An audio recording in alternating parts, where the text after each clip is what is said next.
You about to leave, man? Don't leave, Siron. You gotta say a few words, man. Hey, listen, this sister Sharp, alright, super sharp sister, and she go entertain you and support her. Put the money behind. No, but Siron, you gotta tell people why you here, man. Come on. Because this my girl. I mean, I'm the regional leader. This is the blue region leader for the whole southeast side right here. All right, so all right. I was over in 60617. So I just Man, you should be in the bed. It's early Saturday morning. It's raining. We went under this awning and we get wet. We gonna get wet when we come out of here. But who left the bike though, Charlie? I don't know. It's from last night or something. I don't know. It looked in good shape though. Yeah, maybe they, maybe stop working. All right. Don't, man, I don't know how Siron do this. What does Siron say, Charlene? You the blue area? What are you talking? I'm the blue region leader. What does that mean? Well, I have 8 other zip codes in my care. And there's the southeast region, actually the zip code in which I live in, and the zip code in which I want to actually Bill Ridsom lives here in. 60628 is part of the blue region, and 60649 is part of the blue region. Yeah, but what Siron's organization, what are y'all trying to do, man? I know, but tell the folks, what are y'all trying to do? Make the neighborhood better? Absolutely, absolutely. Building a village concept. That's what we're trying to do. Because it takes more than just the parents, and sometimes the parents don't know how. So you got to have other people out there networking, and a lot of times the reason why people can't do certain things is because they don't know the way to do it. So you got us going door to door, block by block, taking back our community. Now let's talk about your degree. I saw you on some pictures on Facebook. You got a you was in graduation ceremony at the Sears Center. What kind of degree did you get? College degree. my master's degree. Yeah, you had a cap and gown on and everything. Yes, I was receiving my master's degree in the science of psychology. I have a very big fascination with the mind and how it works, and that degree really deals on behavior. And usually organizations, corporations hire people with those degrees when they want to understand behavior, why their employees act the way they act, and how they can better fit them in different positions that they have within their organization. Yeah, well now you got the degree. Now you got to go get a job. I know you have a job. You know what I'm saying? But a lot of folks have to get these college degrees. They working at McDonald's. I mean, that was my biggest argument. I actually posed that question to the. There's nothing wrong with McDonald's, don't get me wrong. You know, right, I mean, the McDonald's Corporation really has... Yeah, if you work corporate, that's cool. You don't want to be cooking no damn french fries. You know what I'm saying? I don't want to be cooking french fries with a master's degree because I still got to pay my student loans back. So, yes, and they McDonald's pay won't pay my student loans not working at the franchise. No, not working at the franchise. Hey, if I was the franchisee, then that would be good. The franchisee, that's right. Then I can pay those student loans back. Now, I on the show I always talk about clean neighborhoods, safe neighborhoods, and excellent schools. Let me say that so. Clean neighborhoods, safe neighborhoods, and excellent schools. Can we ever get there in our communities? We can, but it takes the whole village. Everybody has to get involved. It can't be just one person, because we see it often where we have a block club. I'll give you a good example. In the 60628, my mom lives on 106th and Lafayette. And when one of the big ladies of the community who had held that community together, got the block clubs together and was working in there to make sure that everything stayed good on 106th, and as well as, extended down to 105th and so on. When she passed away, I saw a difference and a shift in the neighborhood, because there was nobody no longer fighting. Her family, even though they do still have the block clubs and things of that sort, but it's still a little bit different when you only have one person that's standing up for the rights of the entire community. We need to have a unity. There needs to be unified for these things to be able to come about. There shouldn't be this trash, and we're right next to the streets and sanitation. But why is this park looking the way well, the park is like that. They had a big party out here last night. They were showing movies in the park, and people left the Remy Martin bottles. Absolutely, they wine bottles over here. Well, how are our children supposed to play in these parks if... But you know what the deal is. A lot of us have left the old neighborhood. We moved to the suburbs. We moved back down south where we're from, or we just passed away and moved on. Right. And so what happens is that we have block after block of total destabilization. That's why I always tell people when they speak about the African American community, I say, which one? We're talking about the low income African American community. We talk about, so if you want to use the term, it sounds harsh, the underclass especially in Roseland. Give me a break. Talk about what's going on in Roseland. Absolutely. There's money that's to be had in Roseland. There are people in Roseland who have great ideas, who are doing well. But then there's those people in Roseland who have been placed in Roseland. Wow. Strategically. Wow. Placed in Roseland.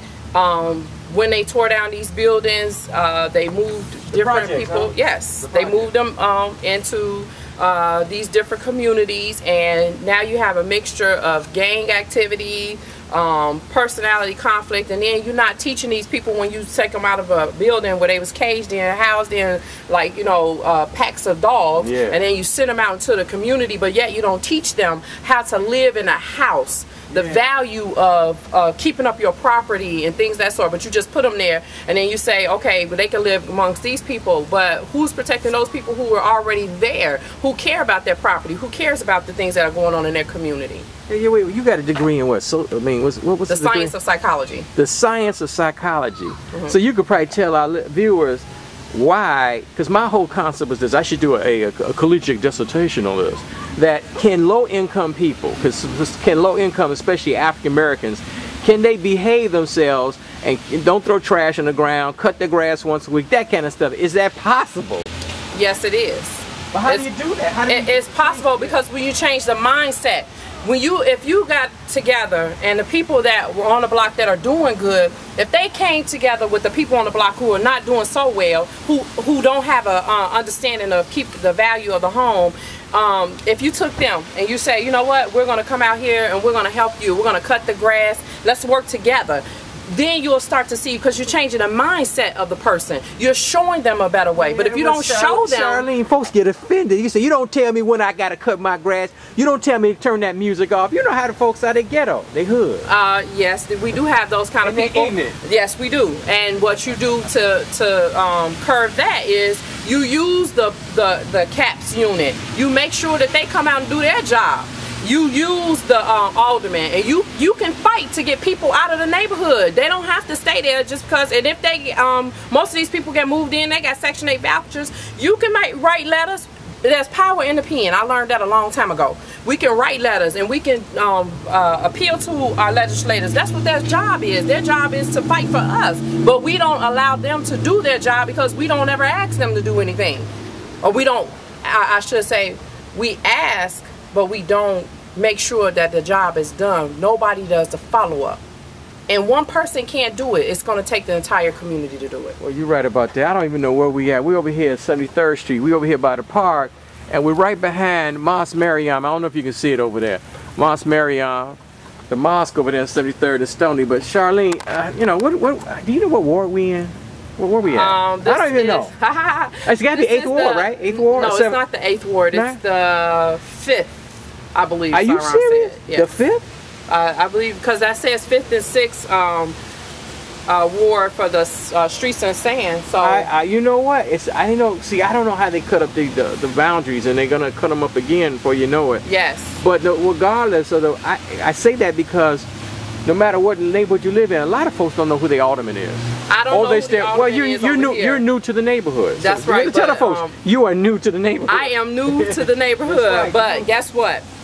When I do find out who my alderman is, I do plan on going to visit his office, just as I did when or her office. Yeah. And just as I did when I lived in 60628 Anthony Beal. Yeah, Anthony Beal. Now, Anthony Beal. So he been over there a long time. He been over there a long time. Yes, I ain't never met him, which is not good. Oh, you've never met Anthony Beal? No. You know I don't like politicians, and most of them are scumbags. I don't know about Anthony Beal, but most of them are they bad news. But what I'm saying is that most of us don't even know who our state rep is, our state senator, or our alderman. We don't know who the community leaders are. We don't know anybody. And we don't know, and in this age of all this technology and Facebook, everybody got a smartphone. We shouldn't have the issue. So how do we get more people to get more involved, even vicariously, or at least through the internet, more involved in their community? Well, those of us who are in tune to this, our job and our responsibility is to make those people who are the officials accountable. Come into the neighborhoods that you serve. Show the people who you are. They shouldn't, you know what, and this is the thing. A lot of aldermen and state reps stay in office because people become familiar with their name. They become household names. Right. People never ever see them.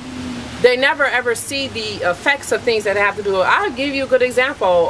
When I lived in the 60628 area code, zip code, I decided that I didn't want this tree in front of my house. And the city of Chicago will tell you that they will not cut down a live tree, but the devil is a lie, because I got a tree cut down from in front of my house because it was causing backup into my home. Right. It was destroying my property. So Right. I said, unless the city got enough money to continue to pay me for the damage that they're causing me, I think that they should come cut their tree down. It's their tree. How dare you tell me that I have to make sure that the grass is cut in front of my house, but yet you won't cut down a tree that's causing problems, and you came out to fix it before and the problem still existed. But Charlene, I'm not gonna hold you up too much longer. But you know, a lot of us are criminal, and or we put the blinders on. We know our son is criminal, our grandson is criminal, our nephew is criminal, and we allow them to be criminal. So most of our mothers and grandmothers and fathers and grandfathers, we allow this criminality,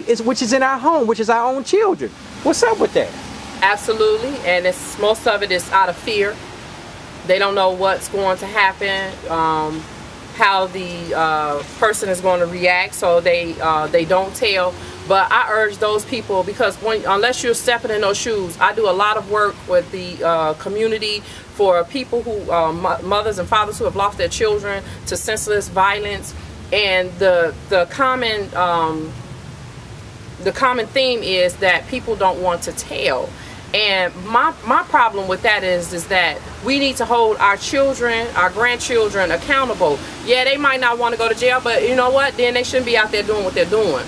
You know, and the problem is you're taking innocent lives. Like that 13-year-old boy, he didn't deserve to die. He was innocently playing basketball, and he got shot. Well, I was telling people, because this gonna run in like September. It was a shooting, 45th and State Street. That was in the early August, right? About 5:30, young man was shot and killed, right? But I say that because let me just interject. I met your children, okay? And I'm like, you ain't got to tell me, you know, I won't put all your business out in the street. You have done a wonderful job raising children. I've met your children. You should be proud because your children are nice. They speak well. I imagine I assume they get great grades in school. They do. Talk to you know, younger mothers, or even mothers of your age. You know, you're a tad younger than yours, truly. So I mean, about raising children, because that is our problem. Most of us, I could be a better parent, and I have 2 teenagers, but most of us are not good parents. We have to talk about parenting. Well, parenting is for some of us, it's already in us to be good parents. My mother was strict when I was a little girl. We had to do our homework. We had to do our work. We were made to go to school. But when my children came along, I took a different approach. You know, I sat them down and I gave them the ins and outs of what life is going to be like with the education and what life will be without an education. And I tell them that people can take from you basketball, football, all of these other things, but they can't take away what you've learned. And that's power, when you have that knowledge inside of you that people can't take away. A lot of parents are so involved in their children's lives through the material things that they can provide for them, and not what the emotional side. We have to get in tune to the emotional side. A lot of children act out in school not because they are dumb or stupid. Some of them have problems. They can't hear, they can't see. I'll give you a good example. My daughter her grades were starting to drop, and we were wondering why. Well, we took her and we got her some glasses, and now she sees well, and now she's doing much better academically. So we addressed the problem that she was having. So with that, a lot of times parents don't know. They're uneducated themselves. So that's why it takes a village